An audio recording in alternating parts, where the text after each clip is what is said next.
வணக்க நண்பர்களே. வாழ்க்கையின் அர்த்தத்தை வேறெங்கும் தேட வேண்டாம். அது நம் திருக்குறளையே இருக்கிறது. இன்னு திருக்குறளின் அழியா பொக்கிஷத்தை ஒன்றாக ஆராய்வோம். முதல் அதிகாரத்தின் முதல் குறள் இதுதான். அகர் முதல் எழுத்தெல்லாம் ஆதி பகவன் முதற்றே உலகு. எளிமையாக சொன்னா, எல்லா எழுத்துக்களுக்கும் எப்படி முதலோ அதுபோல இந்த உலகுக்கும் ஆதி மூலம் பகவான் தான். ஆழமான சிந்தனை தானே. திருவள்ளுவர் தன்னுடைய மாபெரும் படைப்பை இந்த குறளோடு தொடங்குகிறார். எல்லா படைப்புகளுக்கும் ஓர் இறை சக்தி தாம் மூலம் என்று வலியுறுத்துகிறார். அது நமக்கு நன்மை மற்றும் ஞானத்தின் சக்தியான இறைவன் எல்லாவற்றிலும் உட்பொதிஞ்சிருக்கிறார் என்பதை நினைவூட்டுகிறது. இந்த குறள் வெறும் எழுத்துக்களை பற்றியது மட்டுமல்ல, அது ஒரு உலகளாவிய உண்மை.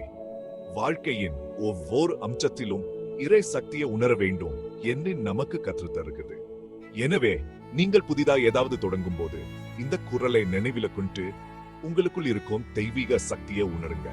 திருக்குறளின் மேலும் பல ஜானா முத்துகளுக்கா காத்திருங்க. இந்த வீடியோவை லைக், ஷேர் செய்யவும், சப்ஸ்கிரைப் செய்யவும் மறக்காதீர்கள்.